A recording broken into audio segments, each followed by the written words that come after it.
32쪽부터 되겠습니다.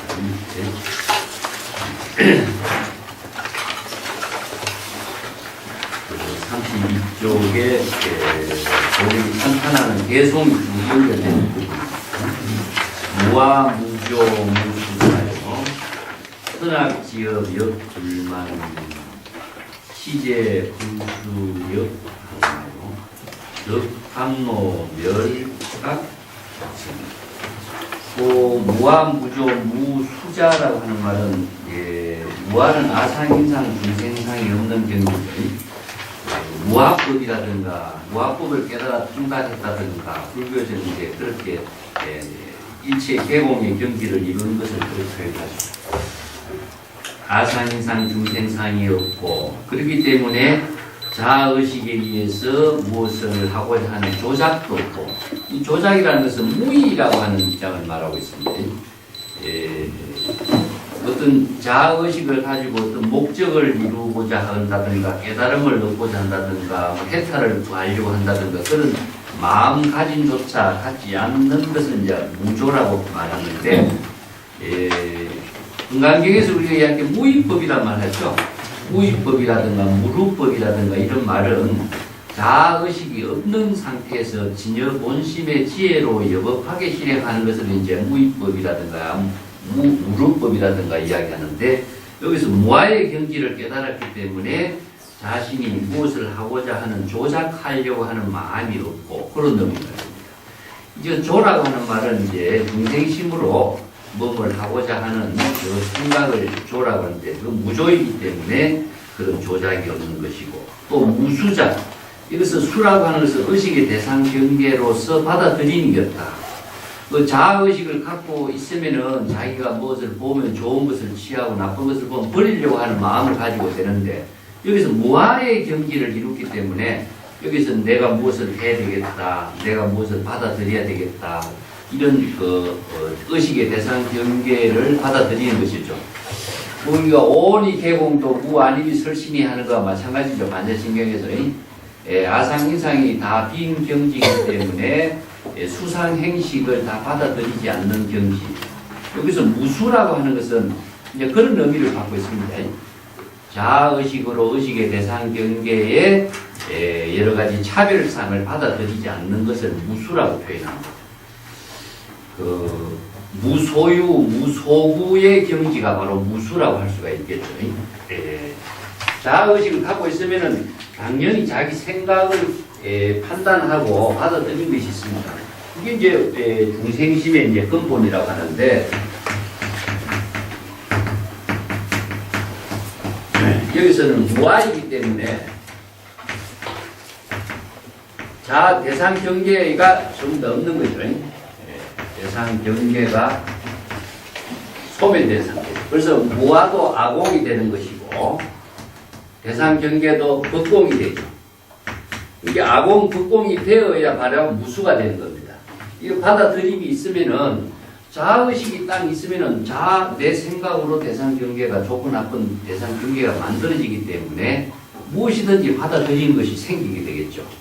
근데 자아의식이 없기 때문에 주위에 모든 일이 있어도 거기에 대해서 자기의 주관적인 입장으로서 이것을 좋고 나쁜 판단이라든가 아니면은 싫어하다든가 하는 받아들이는 사고가 생기지 않는 거죠. 이 때문에 일체 개공의 경지를 이루는 것이 바로 바라밀의 실천을 할 수 있고 인욕행을 할 수 있는 거다. 자아의식을 갖고 있으면은 자기에 대해서 누가 뭐 이야기를 하고 말을 한다면은 거기에 대해서 자기를 중심으로서 비난을 한다는 생각을 하기 때문에 거기에 따른 여러 가지 망념이 일어나게 되고 분별심이 일어나기 때문에 인욕행이 안 되겠죠. 그래서 자아의식이 없는 상태이기 때문에 조작도 없고 크게 대상 경계에 대해서 받아들이는 일도 없다. 그래서 이제 선악지업이 역불망이요. 일체 선악의 모든 업이 전부 다 그렇다고 해서 소멸되는 것은 아닙니다. 선과 악이라고 하는 것은 중생의 차별 분별심으로 이루어지는 의식을 말하는데 업장이라는 것은요. 업장을 소멸한다 이렇게 하면은 우리가 지금 여기에 이루어지는 업장을 청정하게 한다는 말이지. 옛날에 과거에 지은 업장이 그냥 다 소멸된다는 그런 말은 아니거든요. 이제 중생은 업을 만들어가는 이 행위가 되고 부처의 지혜는 업을 소멸시키는 행위, 업이 소멸돼가는 것을 업장을 청정하게 하고 업장을 소멸한다 하는 그런 이제 말로 쓰는 겁니다. 시제 불수역 항마요. 비로소 처음 이제 서가모니 부처님이 보리수 나무 밑에서 마구니를 항복받고, 그래서 수화 항마상이라고 이제 팔상성도에서 나오죠. 그래서 인도에 가면 그 보리수 나무가 아직까지 그 옛날 보리수 나무를 이어서 그 성장하고 있는 것을 이제 보리수화 항마의 그 상징으로 탑이 세워져 있는데, 그 마구니라고 하는 말은 우리가 마라라고 이렇게 말하는데, 마구니가 그 경전에서는 많이 등장하고 있죠. 불도를 이루고 수행하는데 많은 마구니가 나타나가지고 불도를 성도를 이루는데 방해를 하는 자로 이렇게 나타나고 있는데, 그 마구니는 사실상 마음속의 망념입니다. 망념. 정념을 방해하는 것이 다 망념이거든요. 그래서 마구니가 외부에 있다고 생각하는 것은 이제 사실상 경전에서 그런 표현으로서는 이렇게 비유법이라든가 이런 말로서 경전을 표현하지만은 마구니가 밖에 있는 것은 없습니다. 우리의 마음 속에 마구니가 있는 거거든요. 그래서 망념 속에 일어나는 것을 외도가 망념도 외도가 되고 마구니도 망념의 속에서 일어나게 되는 거고, 사도도 우리들이 중생심으로 삿된 견해를 갖고 생각하는 것이 사도가 되죠. 그래서 우리 마음의 작용 속에, 일심의 작용 속에 잘못 쓰면은 마구니가 되고 외도가 되고 사도가 되죠. 그래서 이제 정법을 이루도록 하는 모든 그 마음가짐이 여법하게 수행을 하도록 제시하고 있는 것이 바로 마구니도 항복받게 하는 것이고, 사도도 정법으로서 방향을 귀하도록 하게 하고, 이런 방편법문이 이제 제시된 거죠. 그 마구니란 말을 하니까 마구니가 따로 있는 것처럼 많이 생각하죠. 가장 마구니를 많이 이해하면 우리가 뭐라 합니까? 잠이 많이 올 적에 수마라 그러죠. 예. 그래서 이제 참선 수행에서도 도그, 수마 이 두 가지 이야기합니다. 도구라고 하는 것은 잡념을 말합니다. 잡념. 예. 잡념은 무엇이냐면 망념이죠, 사실상. 예. 자신의 정념을 방해하는 것은 전부 다 망념이거든요. 근데 두 번째는 무엇이냐면 수마, 잠이 오는 거. 그래서 참선 수행에 이 두 가지가 참선 수행을 장애하는 큰 마구니로 이야기해요. 수마에 떨어졌다 이런 말을 쓰고, 마구니 때문에 뭐 공부를 제대로 하지 못한다 이런 말을 하거든요. 그것이 외부에 있는 것이 아니라 정념의 수행이 되지 않을 때 생기는 것이 망념에서 생기는 마구니가 되는 거고, 수마는 무엇이냐 하면은 신체적인 조화가 이루어지지 않아서 수마가 나와요. 그렇기 때문에 잠을 자지 않고 참선 수행을 한다는 것은 수마를 초래하는 것이지 바른 수행을 할 수 없어요. 그래서 안신인명이라는 말을 쓰거든요. 예. 몸과 마음이 편안해야 되죠. 안신인명. 그래서 몸신자를 씁니다. 참선 수행에 우리가 선이 무엇이냐 이렇게 이야기했을 적에 선을 한마디로 한다면 안신인명의 경지를 이루는 것이다. 이렇게 딱 정립을 해 수가 있어요. 안신은 무엇이냐? 몸과 마음이 편안한 상태죠. 몸과 마음이 여기서 불의의 경지, 편안한 상태가 된 겁니다. 이 몸과 마음이 평안하지 않는 상태에서는 우리가 바른 사유도 할 수 없고 바른 생활을 할 수가 없어요. 그래서 평안이라고 하는 것은 우리가 몸과 마음이 열반의 경지가 마음이 가장 편안한 경지죠. 몸은 무엇입니까? 가장 건강한 상태죠. 그래서 우리가 사회학적으로도 그렇지 않습니까? 건강이란 무엇인가? 그래서 설에서 건강론조로 내가 한 논문을 쓴 적이 있습니다. 그래서 건강에 아주 중요한 것은 몸이 건강해야 되고, 마음이 건강해야 되고, 세 번째는 무엇입니까? 자신이 하는 일이 건강해야 돼요. 그 세계보건의학기구에서 이야기하는 것도 그것이 않습니까? 예, 신체적인 건강, 정신적인 건강, 사회적인 건강. 이 사회적인 건강이라는 것이 궁극적으로 뭐겠습니까? 바로 자기가 하는 일을 통해서 사회적인 건강을 이루는 거거든요. 그래서 내가 불교에서 이야기하는 것이나 선에서 이야기하는 것이나 하나도 다를 바가 없어요. 몸이 건강해야 되고, 몸이 아무리 건강한다고 해서 정신적인 불안이 있는 사람이 어떻게 건강하다고 할 수 있겠느냐 하는 거죠.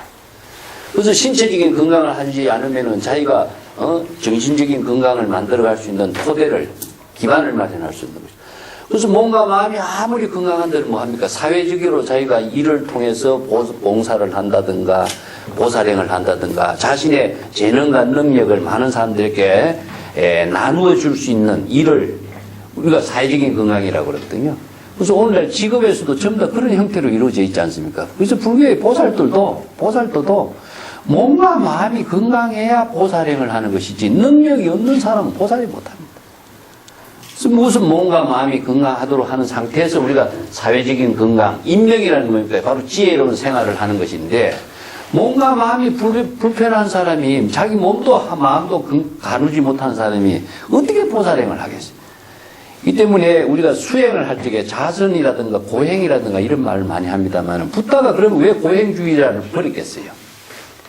고행주의 그 자체만으로서 도를 이룬다라고 하는 것은 불가능하다. 그래서 고행주의는 뭡니까? 고행주의를 목적으로 해서 고행을 함으로 해서 해탈을 얻는다는 막연한 망상의 수행을 하는 거거든요. 그것은 바람직하지 못하다. 그래서 그 몸과 마음이 우선 건강해야 되고 편안해야 되고 안정을 가져야 자기가 하는 일에 지혜로운 생활을 보살도의 일을 사회적인 그 건강한 일을 자신의 능력의 그 힘을 많은 사람들에게 함께 나눌 수 있는 그 능력이 요즘에 뭐 재능을 이렇게 많이 사회에 봉사하는 그런 재능 봉사까지도 많이 나오지 않습니까? 이 사회적으로 우리가 좋은 삶을 산다라고 하는 것은 사실상 베풀고 나눔에 의해서 이루어지는 것이지 자신이 얻음에 의해서 이루어진다고 생각하는 건 안 되죠. 그래서 중국 선에서도 이런 말이 있어요. 장군이 나라의 혼란을 평정하는 것은 장군의 일인데 장군은 평안한 세상에 삶을 살지 않는다 이런 말이 선어록에 나와요. 이 말을 우리가 잘 생각해 본다면 뭐겠습니까? 우리가 번뇌망념을 극복하는 그 노력을 우리가 보살의 수행이고 지혜라고 이야기하는데 그 노력과 지혜가 보살도의 수행과 지혜가 평안함을 목적으로 해서 평안한 삶을 얻기 위해서 보살의 수행을 하는 겁니까? 아니죠. 이게 자신의 불안한 모든 잘못된 번뇌망념을 극복하고 그것을 지혜로운 삶으로 전환시키는 그 깨달음의 수행을 이루는 것이 보살이라고 한다면 보살은 그 깨달음의 지혜로운 생활하는 그 자체가 자신의 본분사이지 그 본분사를 또 벗어나서 또 평안한 삶을 누리기 위해서 보살행을 한다는 것은 있을 수 없는 거거든요. 근데 많은 사람들이 깨달음을 이루면은 일체 고통을 다 벗어나고 편안하고 안락한 생활을 하리라 이것을 기대하고 하고 있죠. 그런 것이 있겠습니까? 그 선성들의 그 지혜가 뛰어난 것이 장군은 그 나를 평정하는 일은 할 수가 있어도 평안한 세계에서 삶을 살지는 않는다. 그것이 무엇이냐면은 자신이 바로 일체 번뇌망념을 극복하는 수행 그 자체가 자신을 몸과 마음을 평안하게 하는 거예요. 그거보다도 더 평안한 삶을 이루는 세계가 또 어디에 있겠어요? 그런 세계가 있다고 생각하는 것은 착각일 뿐이다. 바로 지혜로운 생활이 가장 몸과 마음이 평안한 지금 여기에 자신의 지혜로운 삶을 사는 보살도의 삶을 사는 그걸 말하거든요. 그 이중적으로 이루어지지 않다 이거죠. 바로 망념을 자각할 때 깨달음이 이루어진 것이고 깨달음이 이루어진 그것이 바로 평안한 삶이 이루어지는 것이고 그 깨달음의 지혜로운 생활이 바로 지혜와 자비가 이루어지고 상구본이 하와중생이 이루어지는 그 보살도의 삶인 것이지 그 수행을 하고 깨달음을 얻는다 이건 불교에서는 없어요. 그것을 불법을 잘못하는 사람은 수행을 해서 평안하고 깨달은 멸반의 경지를 이루고 그것을 목적으로 얻어서 그런 생활을 살려고 한다면 그런 생활은 불교에서는 없다는 거죠. 이것은 뭐와 마찬가지냐면 보살도에 우리가 실천과 마찬가지입니다. 보시행을 할 적에 자기가 남에게 보시행을 한다는 것은 뭡니까? 보시행하는 것 자체가 뭐가 되죠? 지혜와 자비의 삶이죠. 그걸 해놓고 내가 보시행을 했으니까 반드시 이게 대한 보상을 받으리라 이런 생각하고 보시행을 한다면 그런 일이 있겠습니까? 삼륜청정에 보시행이 안 되죠. 이 때문에 보시행을 하는 그 자체가 바로 지혜와 자비인 것이고 보살행인 것이지, 보시행을 해놓고 또 내 어떤 보상을 받기 위해서 보시행을 한다는 것은 불법에서는 없어요. 그것보다도 더 큰 보상이 어디 있느냐는 거죠. 그렇지 않습니까? 그렇기 때문에 보시행을 하고 보살도의 삶을 사는 그 자체가 바로 최고의 보상인 것이고 최고의 보살행인 것이고 최고의 깨달음의 열반 해탈의 세계인 거다 이거죠. 그것을 따로 구하고 따로 있다고 생각하는 것 자체는 착각이다. 그런 정신이 바로 보살도 정신이다 하는 거죠. 여기서 무엇을 받아들인다든가 구한다든가 하는 생각을 가져서는 안 된다. 또 마구니를 항복시킨다 하지만 마구니가 따로 있다고 생각해서는 안 됩니다.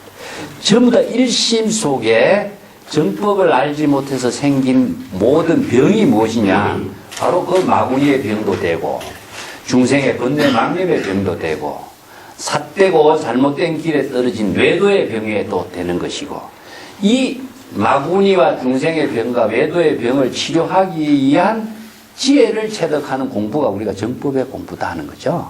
그래서 마구니가 따로 있다고 생각한다면 착각입니다. 그리고 이렇게 해서 더 칸노의 법문을 통해서 열반 적정의 경지를 이루어 도를 이루어서 부처가 되도록 하는 것. 이게 멸이라고 하는 말은 열반 적정이란 뜻입니다. 멸은 일체 생사 번뇌 망념이 소멸된 경지가 멸이기 때문에, 우리가 원시불교 부처님의 설법에서 사성제 법문할 때에 고진멸도가 나오죠. 그 멸은 무엇이냐? 열반의 세계입니다. 그래서 열반의 세계를 이루는 것은 생사를 초월했을 때 이루어지는 열반의 경지는 바로 다름 아닌 안신 인명의 경지가 바로 열반의 경지가 되겠죠. 그래서 멸이라고 하는 것은 열반의 세계가 아무것도 없는 열반이라고 한다면 이것은 허무주의적인 열반이 돼요.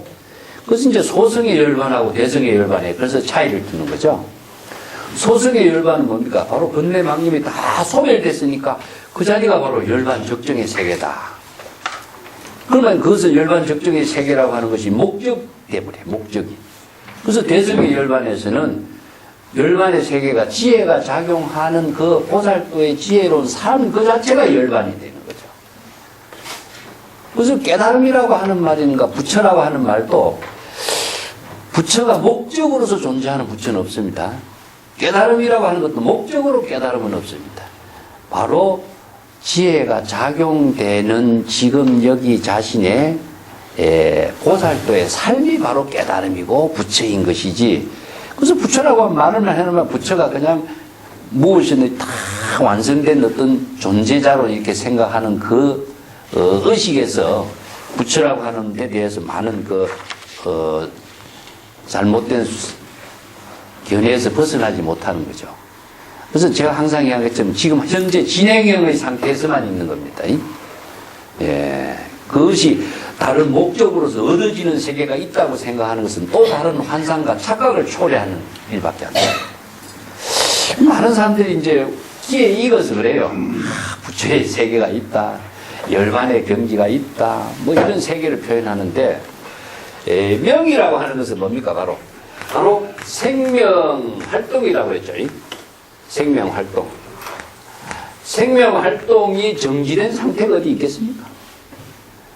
풀이나 나무나 우리들의 모든 것도 이 생명활동인데, 이 생명활동을 지혜로운 생명활동을 불교에서는 명이라고 합니다. 그래서 지혜로운 생명활동을 건립한다라고 하는 말은 자기가 창조하는 것이지, 지혜로운 생명활동이 외부의 힘에 의해서 어떻게 지혜로운 활동이 생명이 되겠습니까? 그래서 남의 말에 의존한다면 남의 말에 의거해서 자신의 중생심의 생활이 되지 지혜로운 생활은 안 되겠죠. 남의 권위에 의해서 인다면 남의 힘에 의해서 사는 존재밖에 안 되지 자신의 지혜로운 생명은 안 되겠죠. 그렇기 때문에 진여의 지혜가 이루어지려면은 제가 자주 이야기했지만 언설상 언어 문자에 대한 남의 하는 말, 부처야 하는 말, 누구 하는 말, 언어 문자에 대한 모든 의식이 없어야 돼요. 그래서 한마디 아무리 좋은 법문이라도 그 말에 자기가 의식하고 있으면 그 말에 속박된 자신의 삶은 돼도 자신의 지혜로 생명을 만드는 작용은 이루어지지 않아요. 그 다음에 누구 이름에, 부처님의 이름에, 관세음보살 이름에, 누구 말에 끄달리면 어떻게 됩니까? 그 부처나 어떤 권위에 자기의 삶이 만들어지는 것이지 자신의 지혜로 살면 안 되겠죠. 그래서 이제 그 선생들이 장부요 충천직이요. 장부는 하늘을 찌고 오르는 큰 용기를 가진 사람이 대장부다. 대장부란 말은 원래 맹자에서 쓰는 말인데 중국의 선생들은 독자적인 자신의 지혜로운 삶을 사는 사람을 대장부라 그래. 그래서 이제 선지식이나 대장부나 뭐 선성이나 이런 사람을 대장부라 하는데, 장부는 하늘을 치고 오르는 큰 뜻을 지닌 자이니 불항열의 행처형, 불의 열애가 행한 곳을 따라서 실행하는 삶을 사는 사람이 아니다. 그럼 보통 우리가 보면은 부처님이 한 길을 따라서, 부처님이 하는 것에 따라서 우리가 그래 살려고 이렇게 많이 하죠. 이건 닮아가는 꼴인데, 닮아가는 것은 부처라고 하는 권위나 언어나 문자에 속박해서 사는 거죠. 이걸 이제 불교에서는 상사각이라고 그래요. 닮은, 깨달음과 비슷하지만 진짜 깨달음이 아니다. 예, 상사각. 비슷하다. 이거 사입이라는 거죠, 사입이.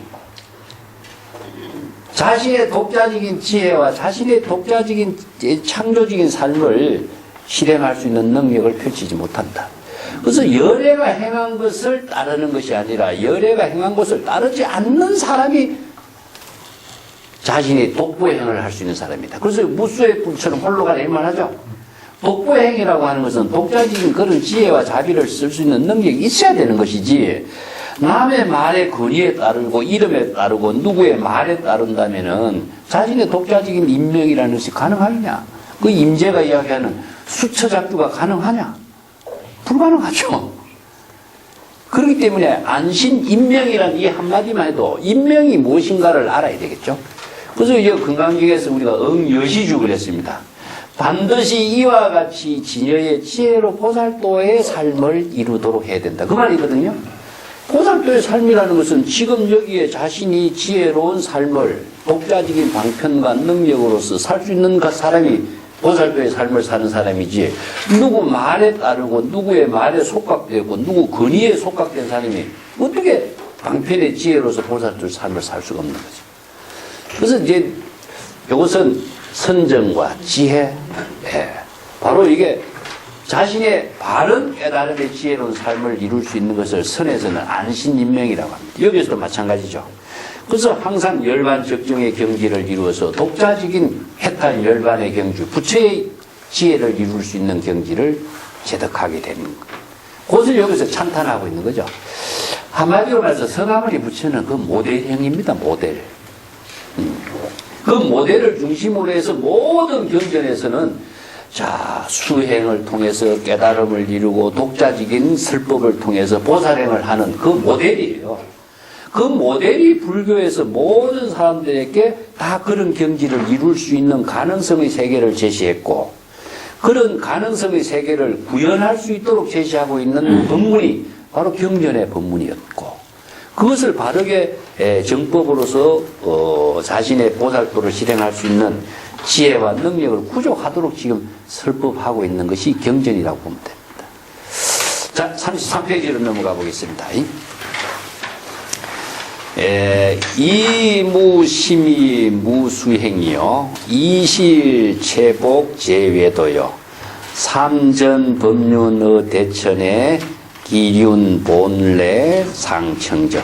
요 한 구절은요, 자, 앞에서 이제 외도를 배척하게 되고 마구니를 끊고, 여기서는 외도를 벗어나고 삼전법륜, 즉 이제 고진별도 삼전법륜의 그 초전법륜을 이루어서 불도를 이루도록 하는 법문을 제시하는, 그래서 이제 그 부분을 지금 설명하고 있는데, 맨 위에 구절 이무심이 무수행이란 말은요, 이미 붓다는 마구니를 끊고 앞에서 무아의 법을 깨달아 통달했기 때문에 조작도 없고 받아들임도 없다 그랬죠. 32쪽 맨 위에서 본 것처럼 자신이 무아의 경지이기 때문에 조작도 없고 받아들임이 없다 하는 말이 여기서 이미 무심의 경지이기 때문에 의식의 대상 경계로 받아들이는 일이 없게 되는 겁니다. 그것은 이미 심의식의 모든 중생심의 작용이 다 소멸된 무아의 경지이기 때문에 의식의 대상 경계로서 받아들이는 일이 없다. 이게 무수행이라고 그래요. 이걸 조금 더 설명을 더 하면은요, 이제 이런 경전의 법문은 바로 이렇게 바로 이해를 할 수가 있지만은 조금 불교의 그 법의 책에서 설명을 한다면은, 예, 중생심의 작용을 이렇게 세 가지로 나눈다 그랬죠. 마음하고, 의하고, 예, 식. 이것을 중생심이라고 이렇게 표현합니다.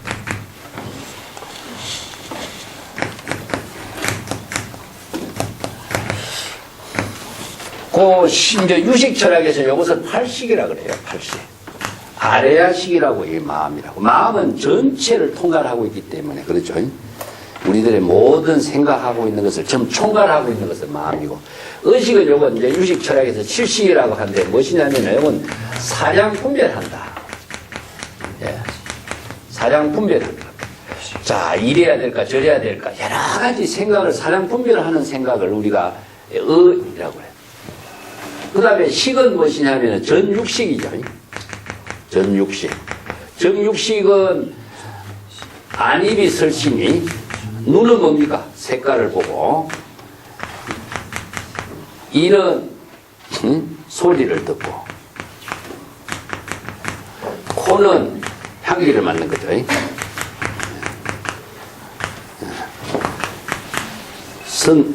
혀는 맛을, 의식의 대상 경계. 이건 처음부터 연결되어 있죠. 예, 이건 정확하게 되어 있어요. 심이 빠졌네. 예, 감촉작용이죠. 요 구조가 이루어지는데, 이건 바로 중생심이라고 합니다. 아무리 마음의 작용이 일어날지라도 이것은 망념이 일어나는 거예요. 그래서 여러 가지 이제 생각을 하게 되는 거죠. 마음으로 이 생각, 저 생각하면서 모든 생각의 망념을 일어나게 되고, 또 사량 분별하는 것은 무엇이냐면은 상상을 하는 거죠. 여러 가지 생각을, 상상을 많이 하기 때문에 일어나는 거죠. 그 다음에 의식은 무엇이냐? 자기 마음대로 판단하는 겁니다.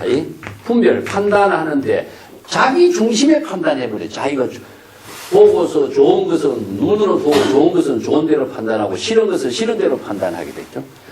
귀로서 소리를 듣고서 좋은 것은 좋은 대로 듣고 나쁜 것은 나쁜 대로 또 판단하는. 이렇게 코로서 향기를 맡고 하는 또 전부 다 뭡니까? 자기 마음대로 판단하는 거죠. 이런 생각에 의해서 중생은 여러 가지 분별심에 망심이 일어나는 구조를 이제 불교에서는 심식철학이라고 합니다. 이걸 이제 유식철학으로 또 이야기하고 있는데, 대성기실론에서는 이걸 이제 다시 종합해가지고, 3세 6추라고 또 하는 논리적으로 설명을 하고 있습니다만은, 여기서 사량 분별하는 거, 많은 자기 마음대로 판단하는 것은 전부 다 뭘 만드냐면, 업으로 연결돼요. 그래서 중생은 전부 다 업으로 연결되는 생활을 하기 때문에 생사윤회를 하게 돼요. 그래서 업이 무엇이냐? 바로 생사윤회하게 하는 모든 거죠. 그래서 불교의 윤회는 업이 생사윤회하는 근본이 된다. 그래서 이런 중생심을 벗어나도록 하는 것이 뭡니까? 우리의 중생심의 마음은 궁극적으로 어디냐? 우리 일심이지만 일심의 근본을 우리가 진여라고 이야기합니다. 예. 진여의 지혜로운 삶을 살아야지 중생심으로 살지 말라 하는 것이 이제 불교의 가르침이에요. 그러면 진여의 지혜로 살 때 무엇이냐? 이게 바로 무심이 되고 심의식이 지금 없는 상태겠죠. 심의식이 소멸된 상태는 진여의 지혜로 열애가 될 수 있는 거죠. 그래서 열애의 지혜로운 삶을 사는 것이 바로 심의식의 모든 중생심의 업장을 소멸된 상태가 되죠. 그래서 우리가 일심진여를 선에서는 견성이라고 그래요. 견성성. 이게 중생심에서 일심의 진여 근본을 깨달아 체득하라. 그래서 견성해서 부처의 지혜를 이루는 성불하도록 하라. 궁극적으로 견성성불은 무엇이냐면 자의식의 중생심의 심의식의 업을 짓는 모든 행위를 스스로 벗어나도록 하는 거거든요. 자, 여기에서 뭐가 생겼냐면요. 네, 마구니도 생기고, 자기 생각의 많은 망념 속에서 마구니를 스스로 만들어내버리는 거죠.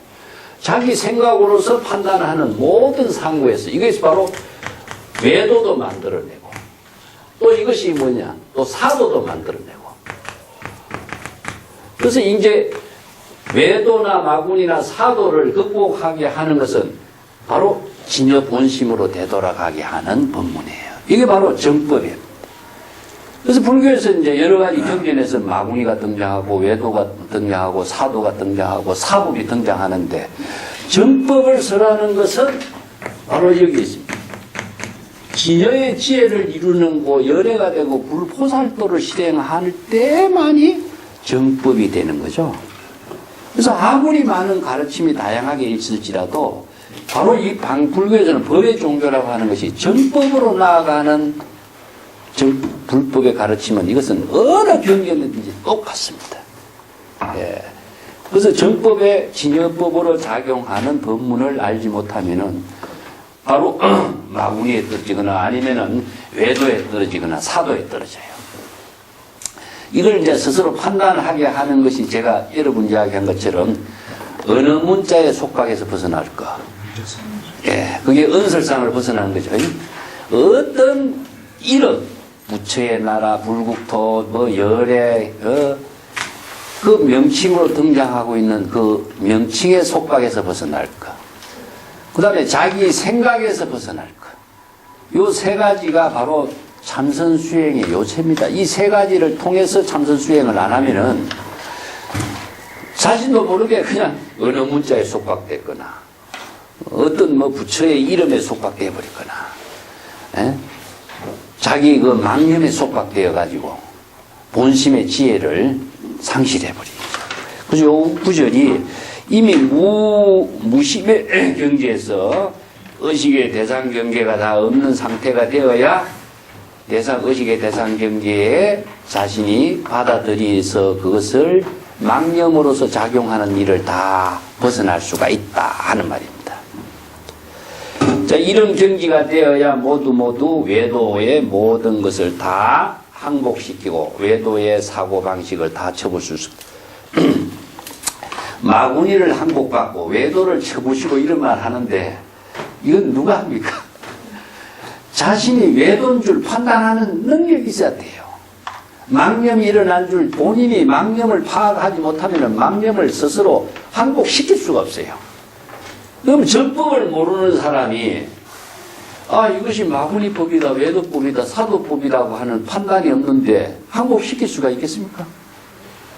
그래서 정법을 알아야만이 마구니도 항복시킬 수 있고 외도도 항복시킬 수가 있고 또 사도도 벗어날 수 있어요.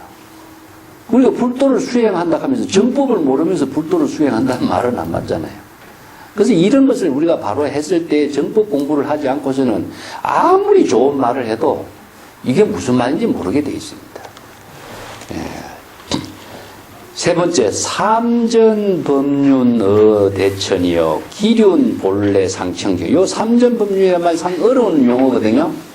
요건 이제 사성제 여러분 아시죠? 고진멸도 붓다가 처음 성도해서 법륜을 굴린 법문의 가르침이 무엇이냐면은 사성제입니다. 오늘 다시 한번 정리를 해볼까요?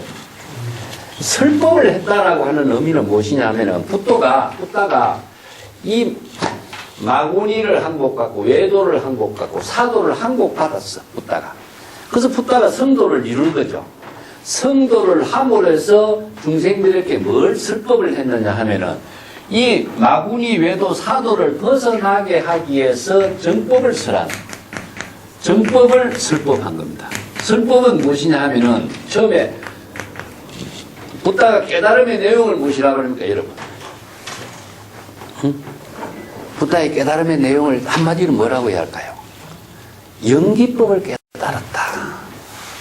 그래서 불교는 붓다가 그 만든 법은 없어요. 그래서 모든 존재가 생명 활동하는 그 생명의 근원적인 법칙이 무엇이냐? 이게 연기법이라는 거죠. 인과 연에 의해서 만나서 생명이 이루어지는 생명 활동이 진행되고 있는 것. 그 생명의 근원적인 작용을 바로 법이라고 해요.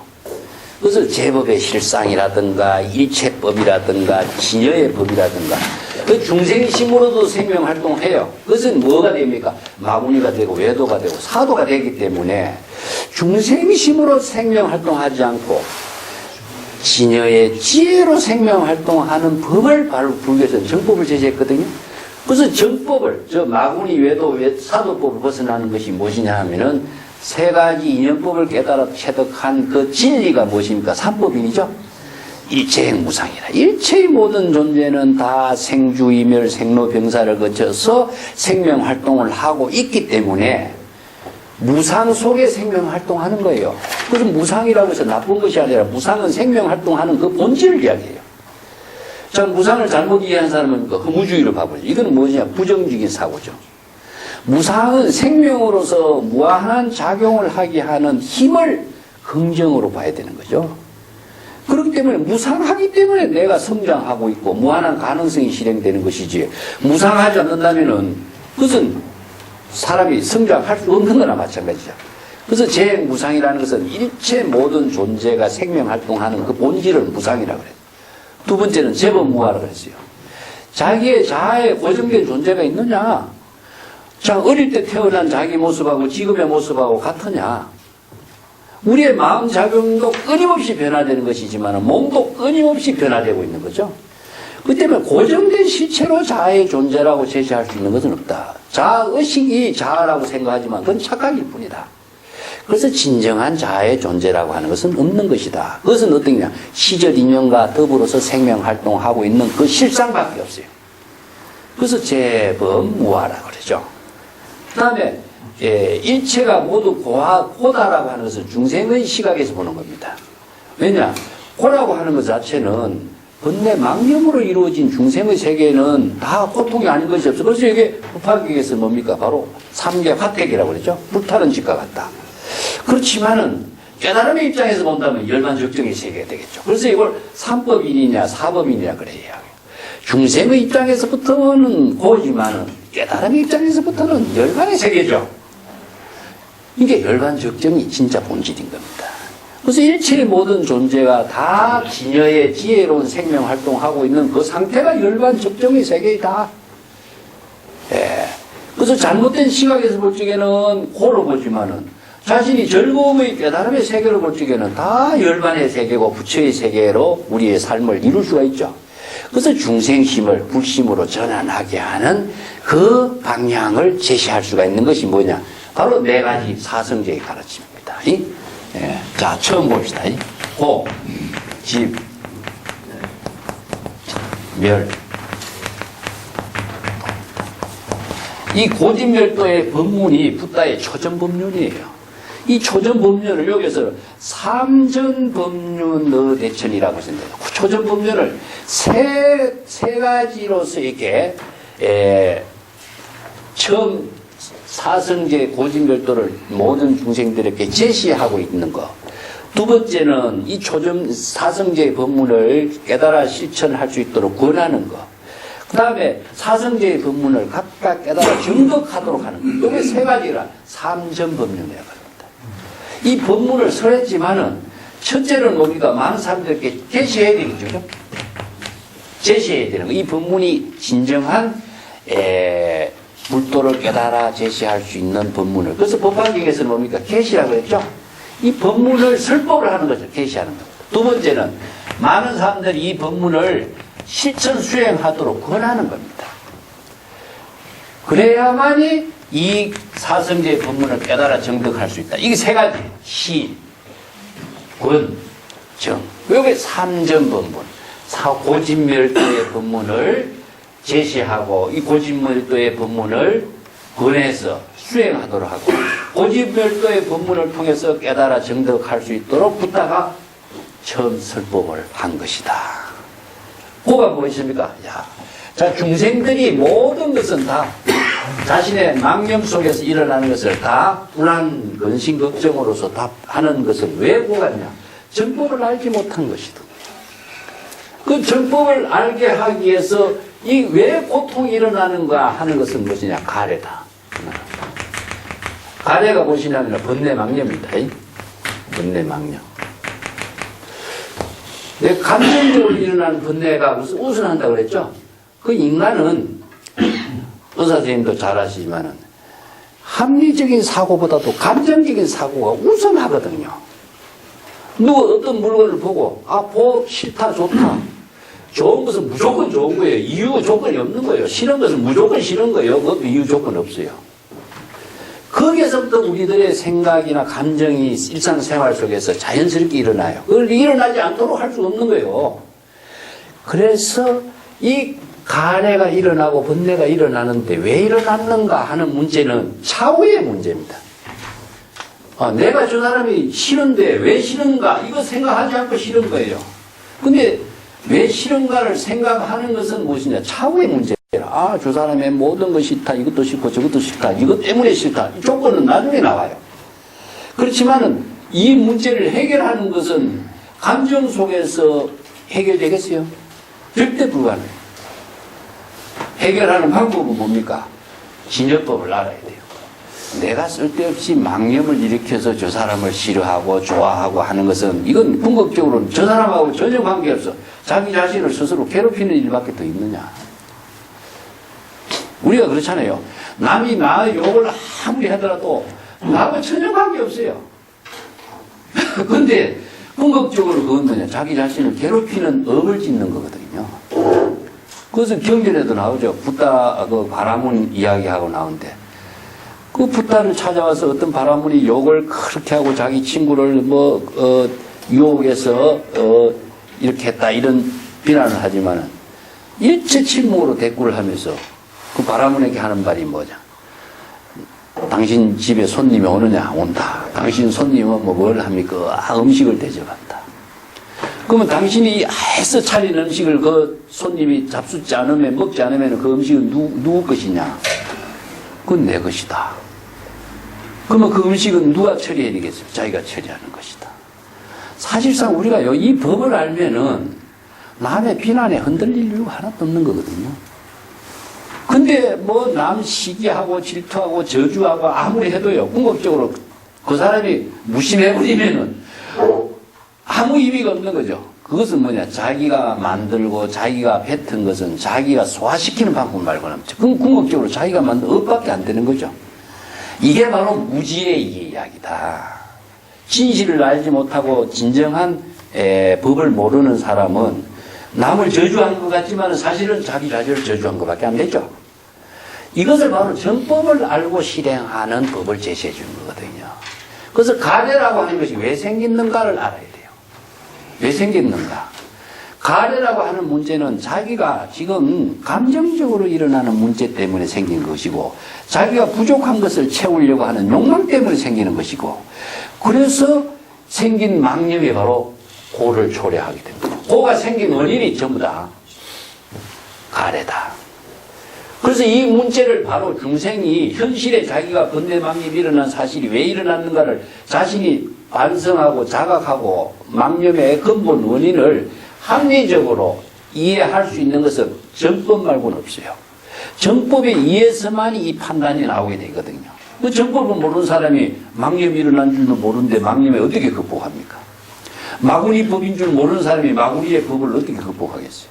그 정법을 모르는 사람은 절대 이것은 알 수 없는 일이에요. 그럼 뭐냐? 자, 새로운 길을 제시한 겁니다.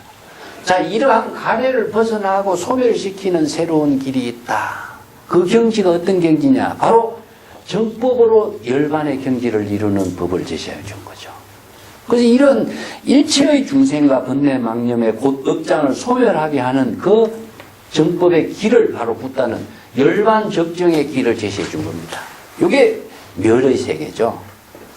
그래서 생사윤회를 벗어나는 열반의 경지. 그 열반의 경지의 길이 바로 깨달음의 세계요, 해탈의 세계요, 열반의 세계다. 그 세계로 가는 구체적인 실천의 방법이 무엇이냐? 팔정도다. 자, 대승불교에서는 뭡니까? 바로 육바라밀이다.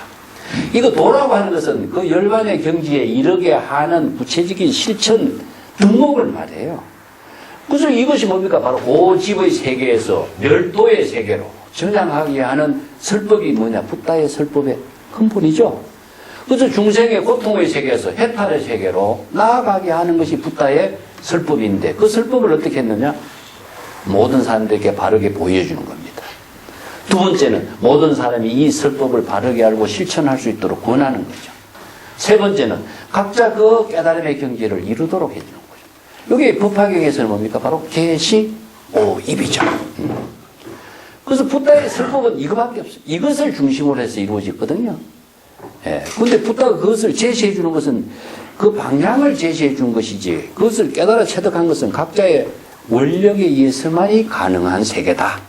그렇기 때문에 이 권자가 뭐냐? 권하는 겁니다.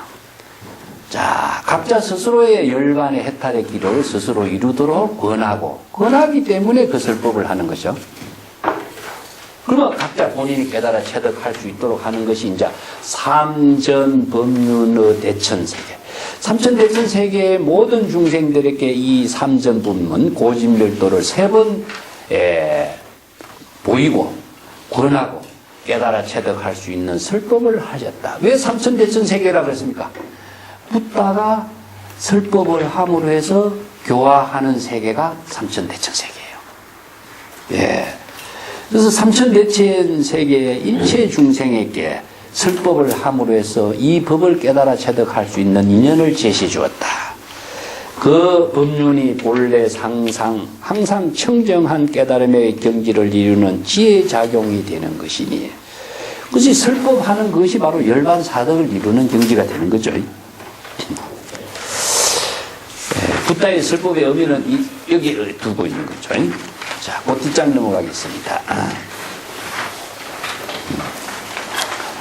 천인덕도 차위정이요 삼보의시 현세간이니 이사모벽 제군생하고 일수불태상적연하여 도노사 병사대의왕이니 당내법회 등무변하여 해외 부동 여수미하고 어선불선 등 이자요 심행평등여 허공하며 숙문인보 불경성이요. 그까지 한번 보겠습니다.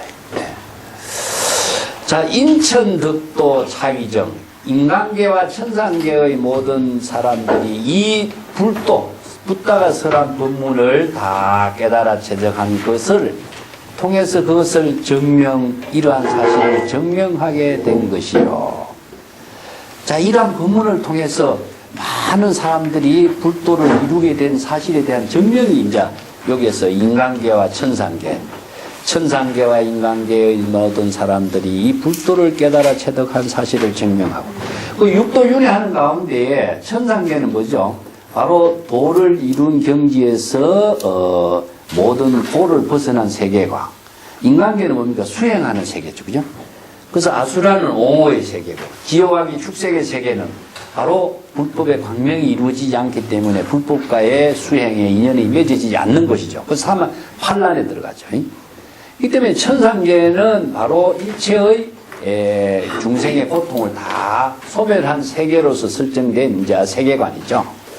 그래서 천상계와 인간계가 바로 이 불도의 법문을 수지해서 이러한 깨달음의 경지를 이러한 사실을 증명을 하고 있는가 하고 또 그렇게 해서 삼보가 이로해서 불법성 삼보가 이 사바세계에 나타나게 된 것이다. 출현하게 된 것이다.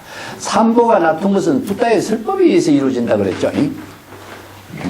그래서 이제 불법성 삼보인데 벽지불이라든가 독각은 설법을 하지 않기 때문에 삼보가 형성되지 않는 겁니다. 그런데 서가모니 부처님은 자신이 깨달아 체득한 불법을 설법을 함으로 해서 삼보가 형성됐죠. 그래서 이제 설법을 하는 그 자체가 바로 법에 의해서 깨달음을 이룬 부처고, 그 법을 많은 사람들에게 바르게 정법을 계시하는 것이고, 그 법을 여법하게 사성제의 법문을 여기서 열어 보이고 권하고 깨달아 정득하도록 하고로 해서 성과가 이루어지죠. 그래서 불법성 삼보가 형성되는 것은 붓다의 설법에 의해서 이루어져요. 그래서 이제 서가모니 부처님이 이 설법을 함으로 해서 인간계와 천상계 사람들이 그 법문을 깨달아 정득한 사실을 증명했고, 또 그렇기 때문에 삼보가, 불법성 삼보가 여기서 이 사바세계에 이제 나타나게 됐다. 그래서 성가라고 하는 것이 이제 이루어진 거죠. 원래 이제 삼보라고 하는 것은, 이것은 이제 설법과 법과 그 귀자가 이렇게 모여진 것이 삼보지만은 일체 삼보라 그래요. 일체 삼보. 자신이 바로 깨달음의 경지를 이룬 부처, 여법하게 보살도를 실행하는 그 법을 구족하는 것이 법. 또 보살이 뭡니까? 바로 각유정이라고 그러죠. 여법하게 깨달음을 이루게 수행하는 그것이 바로 성가의 보살입니다. 그래서 대성불교에서는요, 삼보 가운데서도 그 보살 성가를 삼보라고 하지, 성문영각의 비구 이런 교단을 삼보라고 하지 않습니다.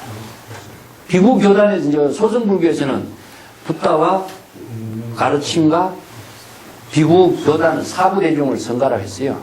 그래서 대성불교에서는요, 보살 성가를 이야기합니다. 이게 어디에서 분명히 드냐면, 이제 대성기실론이라든가 아니면은 화엄경에서 삼보에 처음 나와요. 보살 성가는 어디냐? 10지 이상의 보살이 돼야 보살 성가가 됩니다. 이게 달라요. 그럼 왜 10지 이상의 보살을 보살 성가라고 했는가? 하면요, 10지 이하의 보살은 법신의 지위를, 법신의 경지를 이루지 못하기 때문에 성가로서의 능력이 부족한 것을 말하는 거죠, 사실상.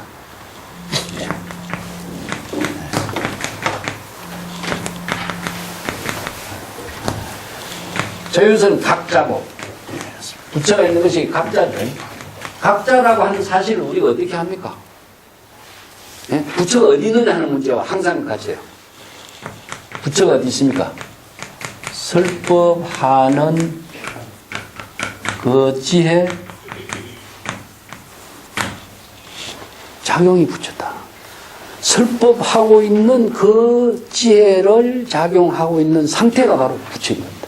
설법하고 있는 그 지혜 작용을 바로 자비라고 합니다. 그래서 지혜와 자비를 구현하는 깨달음의 지혜를 지금 여기에서 설법하고 있을 때 부처가 있는 것이지, 설법하지 않을 때는 부처가 없는 겁니다. 그래서 부처님이 설법을 할 때 부처가 있는 것이지, 설법하지 않을 때 부처가 없어요. 그래서 부처라고 하는 말 하면 부처가 어디 존재하는 부처는 이 세상에 없는데, 부처란 말만 해놓으면 부처가 어디에 존재하는 부처로 다 사람들이 의식해버리죠. 여기에서 부처라고 하는 말에 속박된 중생에서 벗어나지 못하는 거죠. 그래서 부처는 설법하는 그 ing 상태, 진행형의 상태에만 부처인 겁니다. 그러면 설법하는 그 내용은 무엇일까? 바로 진여삼매에서, 이게 바로 여법하게 진여의 지혜로 설법을 하죠. 그러면 성가는 무엇이냐 하면은 이 법을 깨달아서 보살 성가입니다. 보살. 보살도 10지 이상의 보살이 되어야 바로 법신의 지혜를, 법신 보살이 되다. 법신의 보살이 되지 않는 것은 진정한 성가가 될 수 없다. 그래서 이제 대성불교에서 화엄경 같은 데 보면은 내범, 외범을 봅니다.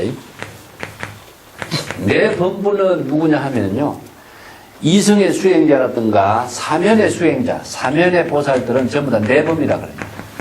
사면의 수행자는 무엇이냐 하면은 십신에서부터 십주, 십행, 십해양, 이 단계의 수행자를 사면의 수행자라고 그러고, 십지에 가야 바로 법신의 성자의 지혜를 이룬 보살이라고 그래요. 이 경지에 보살이 되지 않고서는 성가라고 할 수 없다. 그래서 우리가 삼보에 귀의한다고 했을 적에 전부 다 뭡니까? 바로 응공의 네? 공양을 능히 받을 수 있는 능력을 부족했을 때 삼보다 이런 이야기합니다. 예. 이게 대성의 보살 중에서도 이게 구분하는 의미는요. 처음 바로 80한 사람을 우리가 성가로 이렇게 하느냐. 법신의 지혜를 구족하지 못한 사람은 아직까지 그런 능력을 구족하지 못한 것이다. 이렇게 이야기를 하거든요. 그래서 10지 이상의 보살만이 성가에 들어가요. 여기 대성불교에서의 그 삼보에 대한 기준입니다.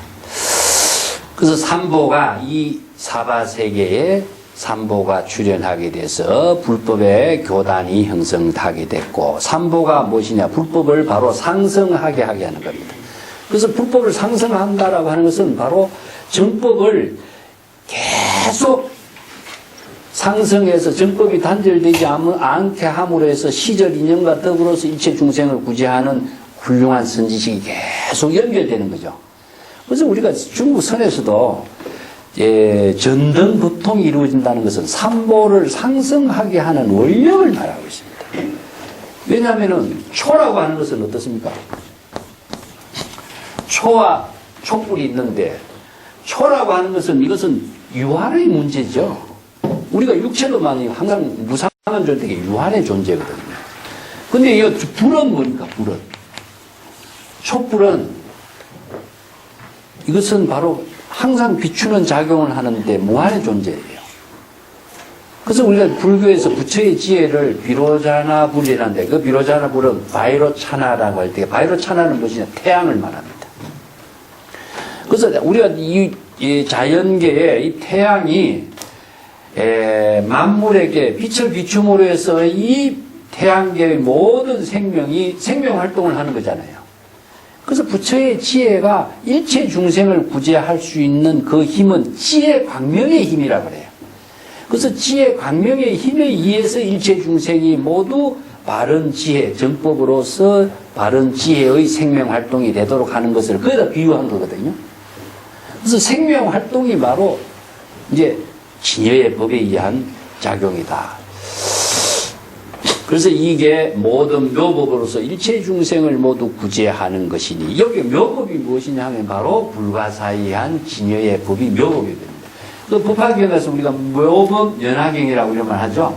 이 묘라고 하는 말은 중생심으로서 사량 분별해서 알 수 있는 세계가 아니라, 그래서 진여의 우리들의 근원적인 지혜의 생명 활동이라는 것은 불림 문자, 언어 문자나 사량 분별이 초월된 세계예요. 아까도 중생심 이야기했지만은 중생심은 자기 중심으로 생각하고 사량 분별하는 거잖아요. 자기 생각으로 사량 분별해서 알 수 있는 세계가 아니라 이것은. 그래서 인간의 사량 분별을 초월해서 작용하고 있는 생명 활동을 모든 존재의 실상의 생명을 묘법이라고 합니다. 그래서 묘법, 연화경 이런 말을 쓰죠. 그래서 이러한 진여의 법이 불가사의한 진여법으로 일체 중생을 모두 구제하니, 그렇기 때문에 붓다가 설법한 내용은 뭡니까? 바로 묘법을 설법하는 거죠. 그래서 묘법에 의해서만이 일체 중생이 정법으로서 바른 지혜를 깨닫는다.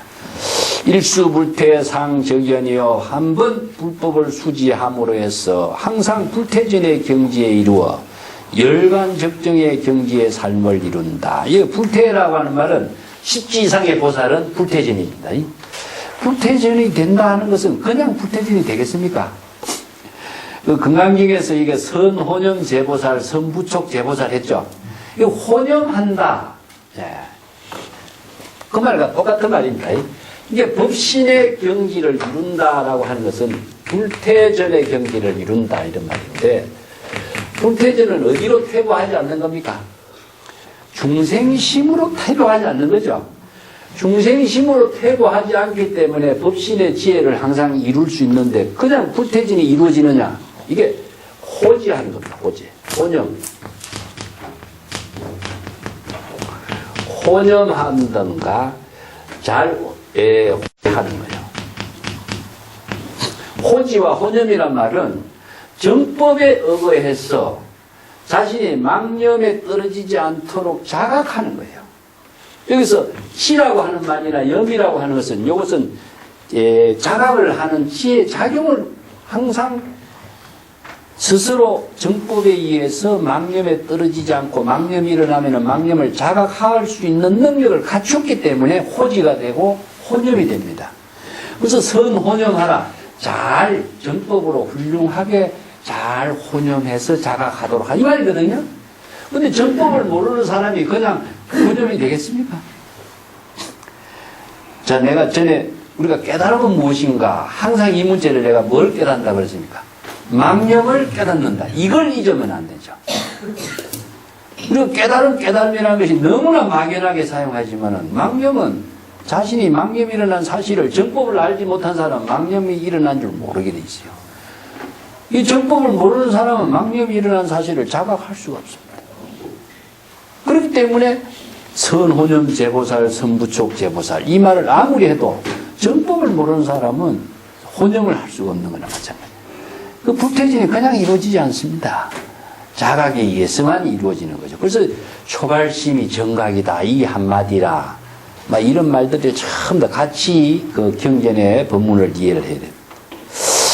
일수불퇴 한번 불법의 가르침을 깨달아 체득하여 수지함으로 해서 그래서 수라고 하는 것은 방편 법문을 받아들인 것 수지 복송한다든가 이런 표현입니다.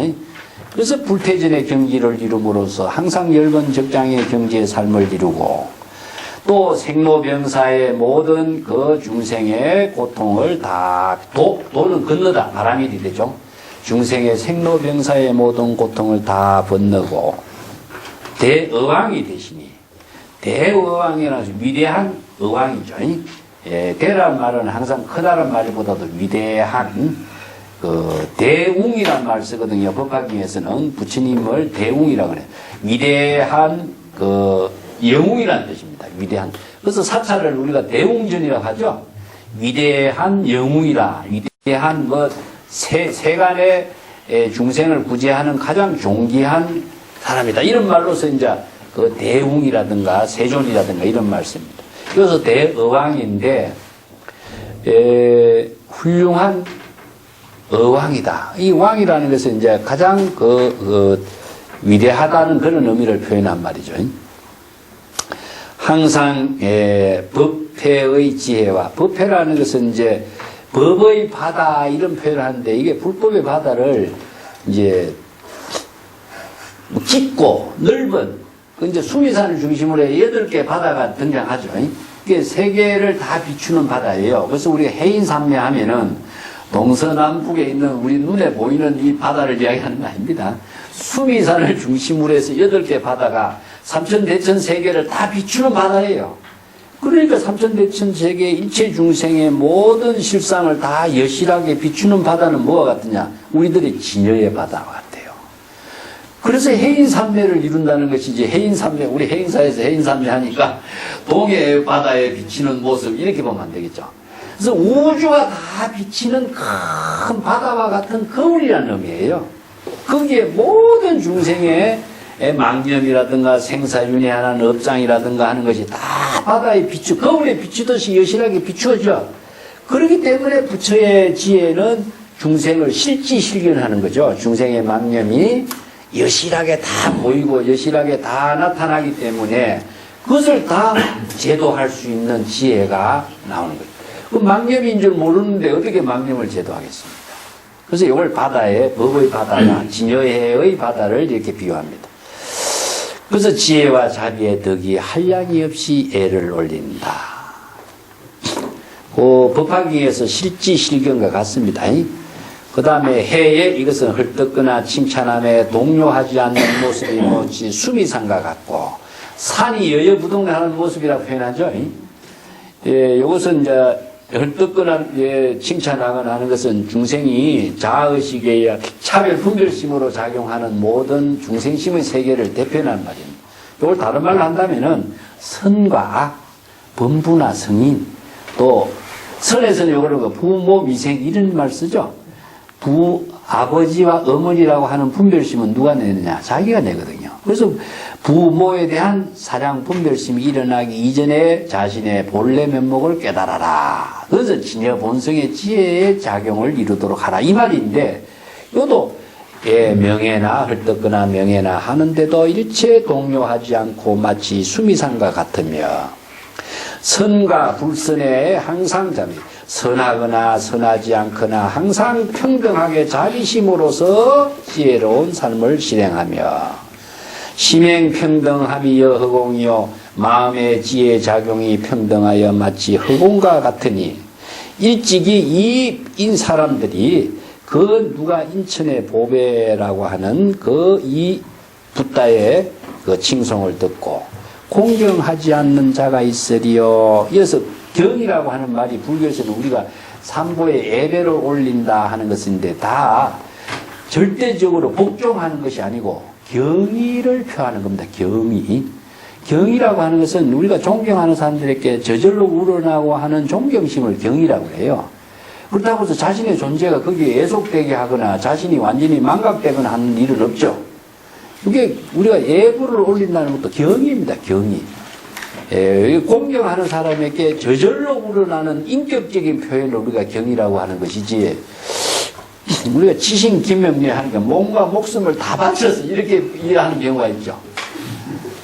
이것은 신명을 의식하지 않고 그런 의미죠. 모든 진여의 지혜의 작용 생명으로서 경의를 올린다. 그런 의미지. 목숨이란 말을 참 잘못 이해하는 경우가 많아요. 그렇다면 애속되든가 아니면 기속되어버린다든가 하면 자기의 존재라고 하는 것은 보살도를 실행할 수 있는 모든 것을 다 상실해버리겠죠. 그래서 이제 오타각세에서 제가 명이란 말 썼죠, 전에. 명탁이란 말 썼죠. 명이란 말이 아까도 팔정도에서도 나왔습니다만 참 뒤에 우리가 여기 경계에서 요절, 중요절명, 명요절이란 중요절하지 않고 이런 말이 나와요. 그래서 명탁이라고 하는 말이 이제 그 중생의 세계 오타각세 가운데 번뇌탁, 중생탁, 명탁 이런 말이 나오는데 목숨이 짧다 이렇게 이야기하면 안 돼. 목숨이 혼탁되었다 하는 말은요. 이것은 진여의 생명활동이 무엇입니까? 지혜와 자비죠. 진여의 지혜와 자비의 목숨 생명활동이 혼탁되었기 때문에 진여의 지혜 작용이 이루어지지 않는 상태를 말하죠. 그렇기 때문에 명탁은 무엇이냐? 바로 중생심입니다. 중생심으로 작용할 때는 진여의 지혜의 생명활동이 이루어지지 않는 상태를 말하죠. 그런 표현들이기 때문에 명이라는 것은 아까 팔정도에서 정명이란 말 있죠. 안신, 인명, 명탁, 정명 이 명자가 많이 들어가는데 전부 다 진여 본성의 생명활동, 그 생명활동을 내용을 바로 이해한다면 지혜, 작용, 지혜 작용을 지혜와 자비가 바로 상구보리 하와중생. 그래서 다른 말로 한다면 불공덕. 똑같은 말이에요. 공덕이라는 것은 지혜와 자비인 것이고 그것은 상구보리 하와중생인 것이고 그것은 진여의 생명활동인 것이고 다 똑같죠. 이런 표현들을 이제 정법에 의해서 이런 표현을 우리가 바로 이해를 하면 됩니다. 그 다음 심행평등여 허공여 이것은 건강경에도 우리가 공부한 것처럼 이 법은 평등하여 무유고하여 이 진여법이죠. 본 밑에 34페이지 줄을 좀 한번 읽어보겠습니다. 진여 본심의 지혜 작용은 평등하여 편견과 단견을 초월했다. 자아의식과 아상인상 중생상이 다 없죠. 이것은 마치 뭐냐 번뇌망념 자아의식을 텅 비운 경지를 바로 공이라고 표현했는데 그 공의 경지를 허공에다 비유하는 겁니다. 그래서 허공은 자체가 자아의식을 텅 비웠기 때문에 허공은 우주 만물을 모두 다 포용해서 다 우주 만물의 일체의 모든 존재가 각기 자기의 본분에 맞춰서 자신의 특성과 본성에 맞춰서 생명활동을 할 수 있도록 공간적인 모든 환경을 다 제공하지만은 자신이 자비를 하지 않죠. 만물에게. 이와 똑같은 입장을 비유한 거죠. 그래서 우리 진여 본심은 자아의식이 비워졌기 때문에 각자 진여의 지혜가 여실하게 작용하도록 하는 것.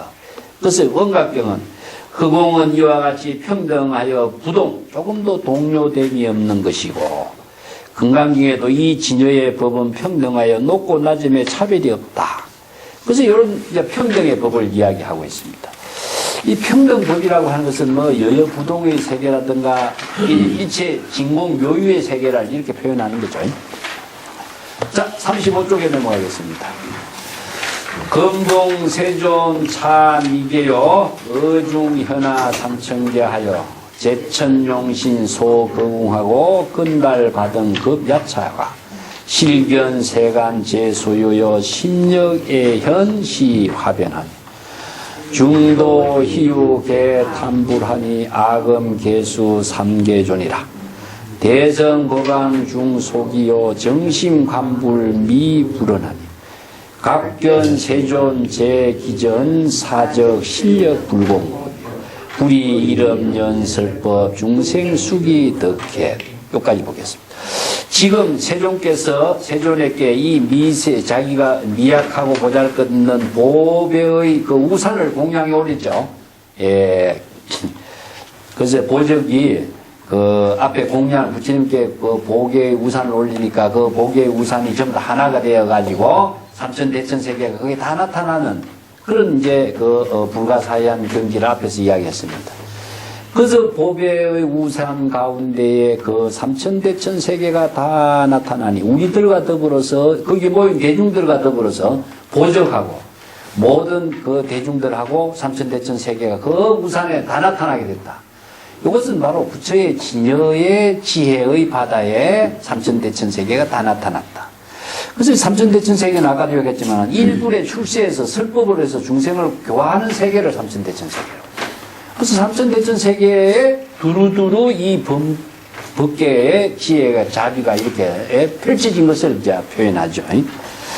그 삼천대천 세계에 다 나타나는 그 모습이 모든 천룡신과 소거궁 이게 모든 제천과 용신들과 그 제천과 용신에 거주하는 모든 궁전의 세계와 건달바라든가 야차들이 모두가 그 가운데에 다 나타나고 있으니 실견 세간 제소요 그 보배우산 가운데 세간의 모든 존재하는 것들을 모두 다 실견 여실하게 여법하게 다 나타나고 있는 사실을 다 볼 수가 있게 되었다. 이 실견이라고 하는 것은 실이라고 하는 것은 금강경에도 실지실견이란 말이 있죠. 그래서 진여의 지혜에 의해서 열애는 진여의 지혜로서 중생의 모든 세계를 다 여실하게 보고 여실하게 다 아는 세계가 바로 실지실견이라고 하는데 실이라고 하는 말은 전체란 표현이거든요. 그리고 이걸 불지견이란 말도 같이 씁니다. 부처의 지견. 법화경에서 불지견은 부처는 무엇입니까? 깨달음의 지혜로 작용했을 때에 그 지혜가 여법하게 모든 사실을 아는 것이고 여실하게 모든 것을 다 볼 수 있는 것입니다. 그래서 이제 지와 견이라고 하는 것은 부처의 지혜 작용을 깨달음에 의해서 이루어지고 있는 지혜 작용의 내용을 지와 견이라고 해요. 예. 여법하다라고 하는 것은 부처의 깨달음이 여법하지 못한다면 정법이 아닌 것이 되겠죠. 여법하기 때문에 중생의 모든 번뇌 망념이 이것은 사법인가 외도법인가 마구리법인가 정법인가를 판단할 수 있는 지혜가 여실하게 보이게 되겠죠. 이것은 이제 금강경에서는 실지실견이에요. 이 실이라고 하는 말은요, 브라주냐라고 하는 말과 브라주냐라고 하는 말은 이거 전체란 뜻입니다. 주냐라고 하는 것은 전체로 인식해서 판단할 수 있는 능력이다. 이 전이라고 하는 것은 궁극적으로 뭡니까? 진여밖에 없어요. 왜냐하면은 중생은 어떻습니까? 마음, 의식, 또 육근, 육식의 자격이 쪼개져서 인식되고 있죠. 부분으로 인식하고 있는 거죠. 눈으로서는 보고 귀로서 듣고 중생은 자신의 마음대로 자신의 의지대로 자신의 생각대로 이렇게 부분만을 볼 수밖에 없는데 우리 진여 본성의 지혜는 하나가 되어가지고 법계의 모든 실상을 여실하게 불의의 지혜의 작용을 다 펼칠 수 있는 거죠. 이것을 뿌라주냐라고 말해요. 전체가 하나가 되어서 불의의 경지에서 모든 중생의 망념을 여법하게 보고 여실하게 볼 수 있는 작용이 이루어져요. 이걸 이제 불지견, 건강경에서는 실지실견. 자, 이것을 또 법화경에서는 오직 유불능지, 오직 부처의 지혜로, 부처의 깨달음의 지혜로만이 능히 알 수 있는 세계다. 그래서 부처만이 알고 있는 세계다. 이렇게 말하면 안 됩니다. 이것을 부처만이 알 수 있는 세계다. 이렇게 하니까 부처가 되지 않으면은 그러면은 알 수가 없는 것은 당연하지만은 부처가 된다라고 하는 말에 떨어져 가지고 중생은 영원히 알 수 없다는 것이 되겠죠. 자각을 통해서 정법으로 진여의 지혜로 부처의 지혜로만이 이 자신이 뭘 아느냐 아는 내용은 뭐겠습니까? 바로 중생의 망념이죠. 그래서 망념은 중생이고 망념을 깨달은 것은 부처고 그렇기 때문에 궁극적으로 중생은 어디 있느냐 부처는 어디 있느냐 재불은 어디 있다고 했습니까? 건강경에서 일체의 모든 아상인상을 모인 상을 여인 경지가 재불인 것이요 중생은 수없이 많은 번뇌 망념을 일으킨 것이 중생이다. 그렇다면 중생도 마음속에 있는 것이고 재불도 마음속에서 이 자각하는 지혜 작용을 부처라 재불이라고 하지. 재불이 따로 있고 부처가 따로 있고 중생이 따로 있고 중생을 따로 구제할 중생이 있다. 이렇게 경전을 보니까 이것은 소설을 보는 것이지 바른 경전을 보지 못하는 거죠. 그래서 마음속에 일어나는 망념을 자신이 정법의 지혜로 자각한 부처의 지혜로서 망념을 알 때 바로 외도에 떨어지지 않고 사도에 떨어지지 않고 마구에 떨어지지 않는 지혜를 자신이 이룰 수가 있죠. 예. 그렇기 때문에 실견, 세간, 재소유, 중생의 세계에서 모든 이루어지는 중생의 모든 세계를 다 실견, 부처의 지혜로 보배의 우산에 나타나고 있는 해인산매로 나타나고 있는 모든 세계를 여실하게 볼 수 있으니 심력의 현시활력, 심력은 부처의 지혜가 구족되어 있는 10가지의 불가사의한 지혜 작용을 심력이라고 앞에서 봤죠. 부처의 깨달음의 지혜 작용의 내용을 10가지의 그 부처만이 갖고 있는 지혜 작용의 힘을 심력이라고. 자, 심력이란 말은 우리가 전에도 이제 육바라밀, 십바라밀 가운데 뭐가 있었습니까? 육바라밀은 보시지계, 인욕, 고살도의 수행이고 4가지가 더 붙죠. 예. 방편이 붙고 힘이 부처의 심력의 지혜 작용의 힘이 붙고 원력이 붙고 이게 보는력이 붙고 예? 그 다음에 지가 붙어요. 이 4가지가 4바라밀이 더 붙는 것이 부처의 지혜 작용이죠. 이게 이제 그래서 대성은 6바라밀을 실천하는 보살인 것이고 부처는 10바라밀을 실천하는 지혜다. 그래서 이제 심력이라든가 여기에 역이라고 하는 것은 부처만이 가지고 있는 그 독특한 지혜 작용, 힘, 이것을 이제 심력이라고 그래요. 이러한 심력으로 중생을 예민하게 여겨서 다양한 몸을 놔두어 변화시켜요. 이게 화신이죠.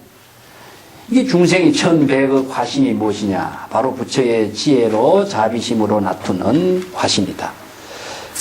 대중이 이러한 중생의 희유한 불가사의한 경지를 보고 모두 부처님에게 찬탄을 올리니 나도 지금 보적이죠.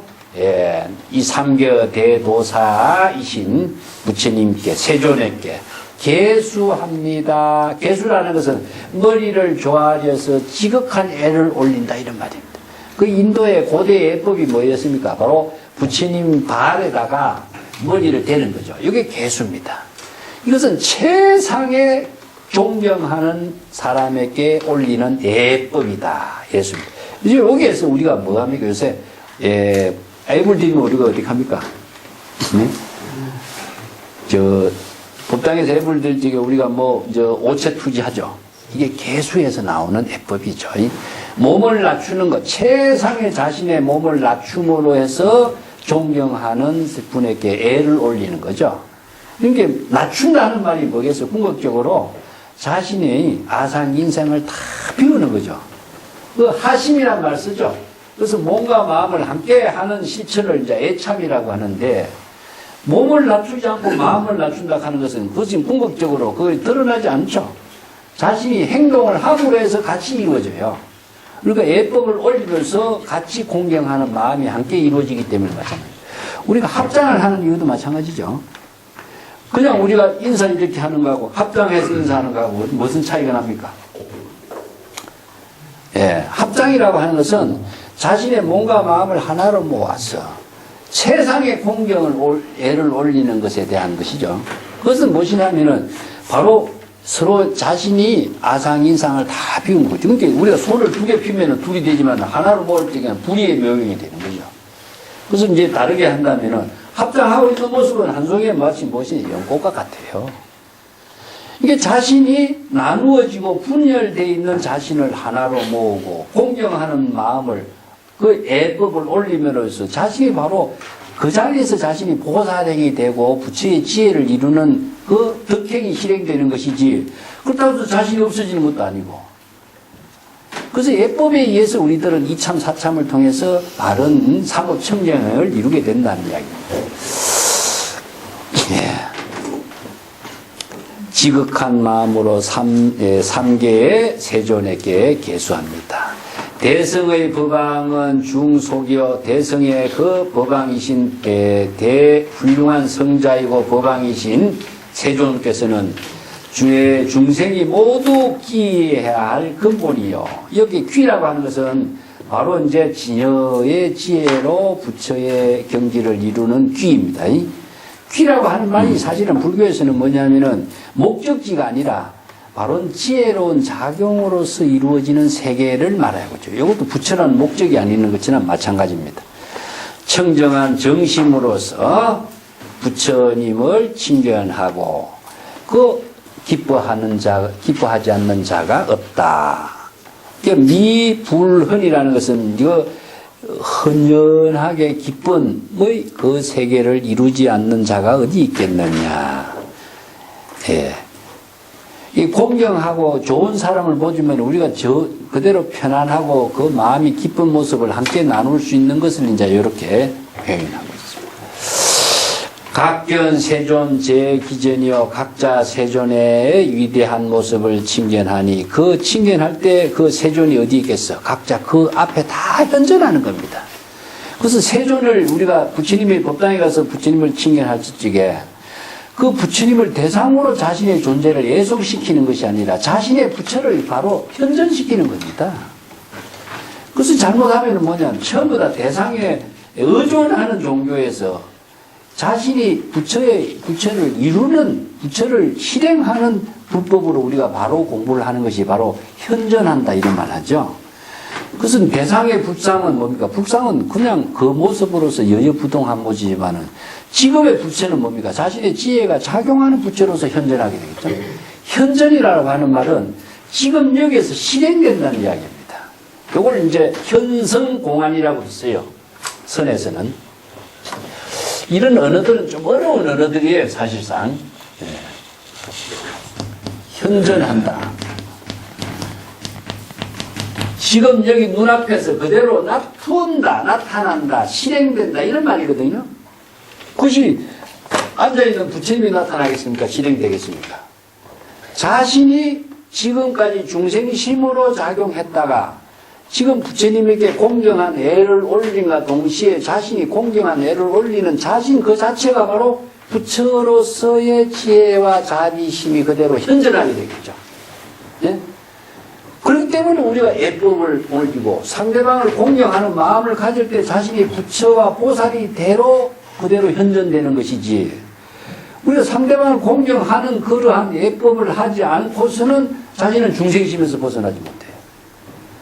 그래서 보살도를 실행하는 것 자체는 바로 자신이 지혜로운 삶을 이루는 가장 위대한 삶이 된다. 그래서 그걸 현성공안이라고 되죠. 이제 공안이라고 하는 말이 사실은 여기서 생겼어요. 이걸 이제 화두라고 하는데, 이걸 화두라고 하는 것은 문자로만 이해해서는 안 됩니다. 공안은 여법인 겁니다. 여법. 여법이라는 것은 항상 진여의 지혜로 여법하게 바로 현성된다.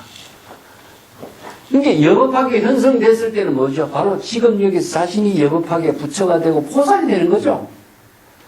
이게 현전이고 현성의 의미입니다.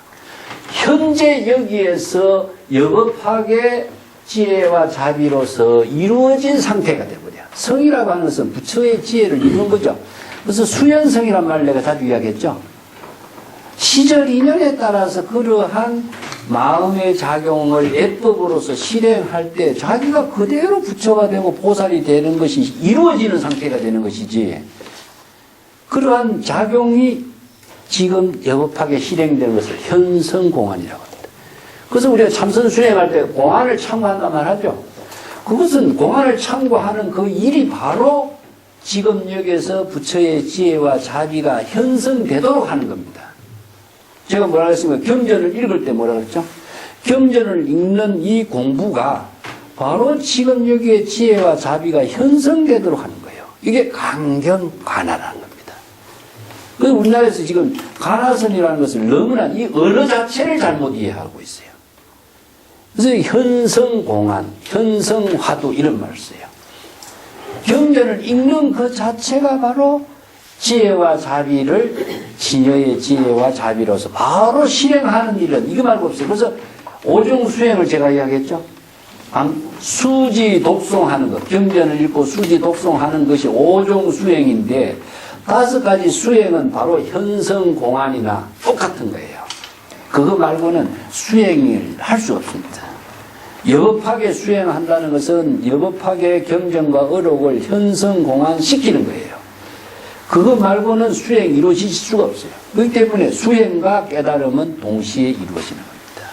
수행하는 그 자체가 바로 깨달음의 삶이 이루어지는 것이기 때문에 현성공안이 이루어지는 거죠. 자, 사적, 실력, 불공법이다. 이것이 바로 신통묘용으로 이루어지는 불공법이다. 불공법은 앞에서 봤죠? 예, 24쪽에 그 내가 해설한 되겠습니다. 부처의 지혜가 작용하는 것, 중생심으로서는 이루어지지 않고 부처의 지혜로만 이루어지는 18가지의 그 불공법이 나와요. 그래서 부처의 지혜가 작용할 때 이루어지는데 부처만이 가지고 있는 능력이라는 의미가 아니라 부처의 지혜가 이루어질 때, 지혜가 작용할 때 이루어지는 18가지의 그 불가사의한 힘, 이걸 불공법이라고 그래요. 24쪽에 내가 설명을 해놨습니다. 그거 한번 이제 참고해. 불공법이 이제 많이 나옵니다. 자주 나오는데, 심력, 불공법, 사무량심, 사무소에 이런 말이 나오죠. 이것은 전부 다 지난번에 내가 프린트를 따로 나눠드린 것도 있죠. 이것은 가치 이해를, 부처만이 부처와 보살도의 지혜가 작용할 때 이루어지고 있는 능력을 이렇게 분류해서 설명한 겁니다. 불이 이름연설법이여 중생수기 각특대로다. 부처는 항상 이름으로서 설법을 하고 있으니 중생은 자신의 근기에 따라서 각자 부처의 설법을 자신이 이해를 하고 있을 뿐이다. 이게 이름 설법이란 말 나오죠.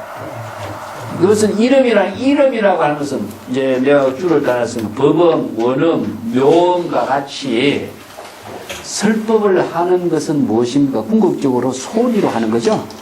소리인데 그 소리가 어떤 소리냐? 일이라는 것은 진여의 지혜로 제1어제, 항상 1이라는 숫자는 불의의 경지에서 이루어지는 진여의 지혜로서 법음으로서 설법을 하는 것이다. 이게 화엄경에서는 원음이란 말을 써. 원만한 음인데, 자, 우리가 설법은 금강경에서 뭐 있습니까? 무법가설이라고 했죠? 설법은 소리로 이루어졌습니다. 소리를 우리가 문자로서 이해하는 것. 소리를 언어 문자로서 이해하는 것. 언어 문자로 제시하는 것이 뭡니까? 음이죠. 그래서 설법을 할 때 부처인 겁니다. 설법을 하지 않을 때는 부처가 없어요. 부처로서의 위대한 삶을 이루는 것은 설법을 할 때 바로 설법하는 내용은 뭡니까? 지혜의 말씀이고 설법하는 그 마음작용은 자비심인 겁니다. 그렇기 때문에 설법을 할 때 부처가 되는 것이지 그것이 상구보리 하와중생이 되는 것이고 그것이 지혜와 자비를 통한 공덕행을 하는 것이지 설법하지 않을 때 부처가 어디 있겠느냐. 부처라는 글자에 부처 있는 것도 아니고 법당에 있는 부처가 부처가 있는 것이 아니고 부처의 모습은 형상과 언어와 문자로서 금강경에도 부처를 칭견할 수 없다고 그랬어요. 없습니다. 부처는. 설법할 때만이 부처인 거죠. 그래서 설법의 내용은 무엇입니까? 바로 소리밖에 없습니다. 자, 참 이게 언어의 형이상학적인 세계를 우리가 좀 정리해 보면은요. 우리가 눈을 감고 생각하는 것도 전부 다 전체는 근본적으로는 소리밖에 없는데 소리의 내용은 무엇입니까? 전부 다 언어와 문자로 우리가 개념으로 이해하는 거고 언어와 문자라고 하는 방편의 개념을 통해서 알고 있는 세계는 무엇이냐? 바로 진실의 세계라는 거죠. 음악의 연주 소리, 자연의 모든 소리, 소리 아닌 것이 없습니다. 그래서 이건 불법엔 전부 다 소리를 통해서 이루어지는 세계가 바로 언어 문자라고 하는 것으로 방편의 언어 문자로서 제시되어 있는 거고. 그래서 방편의 언어 문자 그 자체가 의미가 없는 것이 아니라 진실을 깨닫게 하는 가장 절묘한 수단이게 되기 때문에. 그래서 언어 문자를 통하지 않고서는 진실을 우리가 전달할 수가 없죠. 자, 근본은 소리고 그 소리의 내용은 언어 문자의 방편이고 그 소리의 언어 문자 방편을 통해서 그 내용을 우리가 자각하게 하는 힘을 갖고 있는 것은 바로 법이라는 겁니다. 그래서 법을 모르는 사람은 그 소리만 들리지 언어 문자의 언어로 들리지 않는 거죠. 그래서 이제 백아와 종작 이야기도 그래서 나옵니다. 아무리 좋은 연주를 할지라도 그 연주를 모르는 사람은 그냥 소리로만 들리죠. 연주에 전달하고자 하는 내용을 아는 사람은 그 연주를 통해서 그 연주의 참된 뜻을 자신이 자각하고 음미하고 그 소리와 자각된 지혜가 함께 동화를 할 수가 있는 거죠. 이 동화를 한다는 것이 뭐겠습니까? 여시설법을 여시아문하는 거죠. 아무리 설법해도 그것을 진여의 지혜로 소화를 시키고 받아들이지 않는다면 그것이 여시아문이 안 되고 신수봉행이 불가능한 거죠. 소리만이 전할 뿐이죠. 그래서 이 세계는 모든 존재는 소리로서 가득 차 있던 세계다. 수없이 많은 소리가 가득 차 있지만 그 소리 가운데서 이 소리가는 마구니의 소리인가 외도의 소리인가 또 이것은 사도의 소리인가 이것은 진여의 지혜로 작용하는 소리인가 이것은 판단할 수 있는 것은 중생의 입장에서는 각각 다르다. 그래서 밑에 중생은 수없이 많은 소리를 듣고 설법을 듣지만은 자기가 이해한 대로만을 소화시켜요. 그래서 중생수기 등 이익이란 말 쓰죠. 예? 그 밑에 35페이지 내가 쓴 법성계 유명한 구절이 있습니다. 우보익생만 허공 중생수기 등리. 부처님은 해인산매에서 진여의 지혜로 불가사의한 법문을 설하고 보배스러운 법의 비를 감로의 비를 허공에 가득 중생들에게 내리고 있습니다. 그러나 중생들은 자신의 건기와 수용할 수 있는 그릇에 따라서 그 이익만을 챙길 뿐이다. 그래서 중생은 무엇이냐? 자기의 주관적인 생각으로 이것을 받아들일 뿐이죠. 그렇기 때문에 중생은 아무리 좋은 설법을 해도 자기의 생각으로 판단해요. 그래서 자기 생각으로 인식하고 판단하고 그것을 자기가 받아들이고 버리고 취할 것은 취하고 버릴 것은 버리고 취사선택해버리는 문제가 생깁니다. 그런데 불보살은 어떻게 했느냐? 여시하게 설법하고 여법하게 그걸 수용하는 겁니다. 그래서 여시아문이란 말을 써요. 그래서 원력의 보살이 경전의 맨 처음에서 여시설법하는 붓다의 설법을 여시아문하면서 이 경전의 법문을 쭉 기록한 것은 보살도를 실행할 수 있는 지혜와 신심이 여시아문에 다 들어있는 거예요. 여시아문이 되지 않으면 아무리 좋은 설법을 하더라도 그것을 자기가 수용하고 자신이 보살도의 삶을 이룰 수 있는 능력을 만들 수 없는 거죠. 근데 중생은 자기 생각으로 받아들이고 버릴 건 버리고 취할 거는 취하고 이해할 건 이해해버리니까 그것을 아무리 좋은 설법을 할지라도 그것을 자기의 살림살이로 부처의 지혜로 만들어내지 못한다는 이야기죠. 예. 그래서 이 붓다의 설법은 이런 설법이라고 합니다. 예. 어디서라도 일체 중생이 똑같은 진여의 지혜를 이룰 수 있는 설법을 하는 것을 이런 설법이라고 합니다. 자, 오늘 여기까지 할까요?